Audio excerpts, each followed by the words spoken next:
Next problem में loops और list से रिलेटेड ये प्रॉब्लम है। इस प्रॉब्लम में हम ये देखेंगे कि किस तरह लूप और लिस्ट को हम कलेक्टिवली इस्तेमाल करके कोई रियल टाइम प्रॉब्लम को सॉल्व करते हैं। लेट्स से हमारे पास यूजुअली जब बल्ब्स को या किसी भी इलेक्ट्रिक डिवाइसेस को इलेक्ट्रॉनिक डिवाइसेस को एक सीरीज में कनेक्ट किया जाता है, तो हर इलेक्ट्रॉनिक डिवाइसेस कोई इलेक्ट्रिसिटी को पास करने में एक रेजिस्टेंस अप्लाई करती है। टेक्निकली इसको रेजिस्टेंस कहा जाता है। ये क्या होती है, कैसे होती है, ये हमारा सब्जेक्ट नहीं है। बस आप समझे कि हर जितनी भी इलेक्ट्रिक डिवाइसेस एक लिस्ट में होंगी, वो कोई रेजिस्टेंस अप्लाई करती है। रेजिस्टेंस एक्चुअली एक नंबर होता है।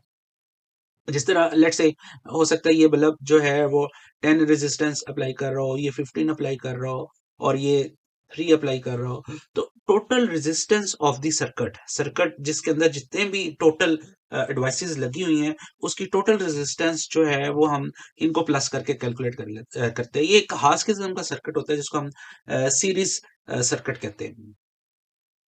अब यहाँ पे इस केस में जो टोटल बन रहा है दैट इज 28। तो अब हमारी प्रॉब्लम ये है कि हमें एक लिस्ट मिलेगी। वो लिस्ट के अंदर टोटल नंबर ऑफ होंगी वैल्यूज, जिस तरह लिस्ट के अंदर वैल्यूज होती हैं कि लेट्स से उसके अंदर 4 है, उसके अंदर 10 है और उसके अंदर 5 है। तो हम क्या करेंगे, इस सब को सम कर देंगे। अभी हमारा ये फंक्शन क्या करेगा, वो total value of all individual items return कर देगा, इनको सम करके। 4 प्लस 10 14, 14 प्लस 5 19। तो हमारा सिस्टम जो हमें रिटर्न करेगा, वी आर एक्सपेक्टिंग कि वो हमारा फंक्शन हमें 19 रिटर्न करे। तो एक्चुअली ये प्रॉब्लम ये है कि जब भी हमें लिस्ट मिलती है तो लिस्ट के अंदर हमें सम टाइम तमाम वैल्यूज को सम अप करना पड़ता है, या सम टाइम हमें उसकी एवरेज लेनी पड़ती है, या सम टाइम लिस्ट की में से हमें मैक्सिमम वैल्यू निकालनी पड़ती है। तो ये सारे जो रिलेटेड टास्क हैं, ये सारे काम है, ये एक्चुअली हम लोग प्रोग्रामिंग के थ्रू सॉल्व करते हैं। तो अभी जो हमने प्रॉब्लम की है इसके इर्द गिर्द, ताकि थोड़ी सी इंटरेस्टिंग रहे, हमने एक स्टोरी डेवलप की है कि ये रेजिस्टेंस है और एक्चुअली ये रियलिटी में भी ऐसे ही होता है। लेकिन अभी हमारा एक्चुअल टास्क ये है कि हमें एक लिस्ट मिलेगी और हमने उसको सम अप करना है। तो जो हमारे टेस्ट केसेस बनते हैं कि हम इसको, अब जो फंक्शन है इसको कंप्लीट लिस्ट पास करेंगे। वो हमें बताएगा कि लिस्ट की इंडिविजुअल आइटम्स को सम करके जो रिजल्ट मिलता है वो हमें रिटर्न कर देगा। तो इसके लिए हम कोई बिल्ट इन फंक्शन यूज नहीं करेंगे। इसको करने का एक आसान तरीका भी है पाइथन में कि हम बिल्ट इन फंक्शन यूज कर सकते हैं, लेकिन अभी हम कोई बिल्ट इन फंक्शन यूज नहीं करेंगे। हमने जो टेक्निक्स पढ़ी हैं लूप की, उसी के थ्रू इसको सॉल्व करने की कोशिश करेंगे। आप काइंडली इस वीडियो को पॉज करें, जो पहले वाला नॉलेज है आपका लिस्ट के साथ, जो हमने अर्ली क्लासेस में पहले कोर्स में किया था, उसको यूज करते हुए आप इसको फाइंड करने की कोशिश करें। अगर आपसे नहीं होता, फिर आप इस वीडियो को कंप्लीटली देखें। अच्छा जी, मैं इसको सॉल्व करता हूँ। यहाँ पे हम एक फाइल क्रिएट कर लेते हैं। अ, इसका नाम मैं रख लेता हूँ calculate total resistance dot P Y.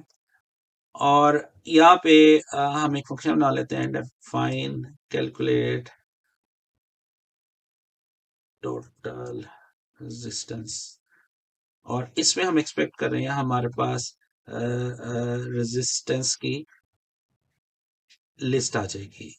इसका नाम हम ऐसे रख लेते हैं, रेजिस्टेंस अंडरस्कोर लिस्ट। इसके अंदर तमाम वैल्यूज हमें मिल जाएंगी। अब हमने तमाम वैल्यूज को सम करना है। तो पहले तो सबसे पहले एक इंडिविजुअल वैल्यूज को हमें एक पिक करना पड़ेगा और हमने उसका टोटल कैलकुलेट करना है। अब उसका जो टोटल है, अगर आपके पास ये इंडिविजुअल वैल्यूज हों, तो आप इसके ऊपर सबसे पहले आप एक लूप लगा सकते हैं, इस तरह फॉर लेट्स से इसका नाम लिस्ट का नाम जो हमने उधर रखा है वही है। इसका नाम मैं रख लेता हूँ इंडिविजुअल नंबर के लिए नाम लिख लेता हूँ। इंडिविजुअल नंबर है इन, ये लिस्ट का नाम है, जो भी इस लिस्ट का नाम है। और उसके बाद अब अगर लूप चलेगा तो नम में पहले 4 आएगा, फिर नम में 10 आएगा, फिर नम में 5 आएगा, बारी बारी आता जाएगा। और हम क्या करते हैं, हर दफा जो नंबर आता है इसको पहले वाले नंबर में जमा कर लेते हैं। सेम ऐसे ही जैसे हमने प्रीवियस एग्जांपल में डॉट्स कैलकुलेशन में किया था। तो यहाँ पे हम एक वैल्यू रख लेते हैं टोटल की, और टोटल की वैल्यू में हम जो प्रीवियस वैल्यू आ रही है जो अब नेक्स्ट वाली आ रही है उसमें को जमा करते जाते हैं, टोटल प्लस नम। अब शुरू में टोटल की वैल्यू हमारे पास 0 होगी, फर्स्ट टाइम लूप चलेगा, इसमें 4 आ जाएगा नम में, 0 प्लस 4 टोटल में जो सेव हो जाएगा, 4 सेव हो जाएगा।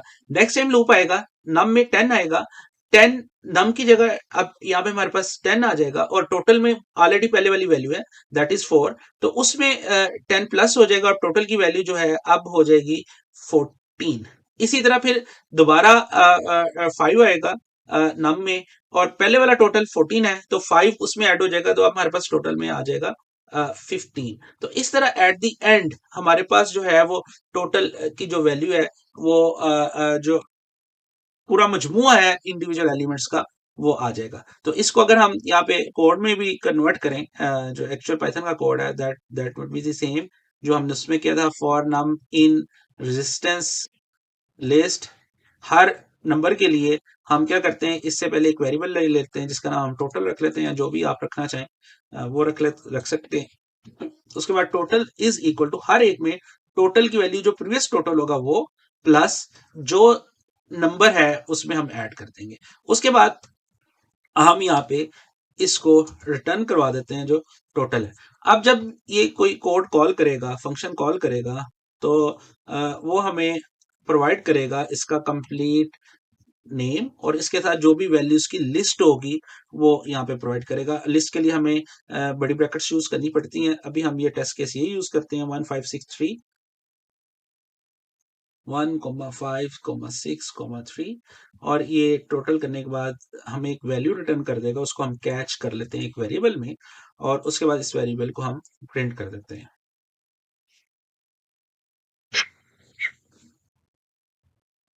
अच्छा जी, इसको हम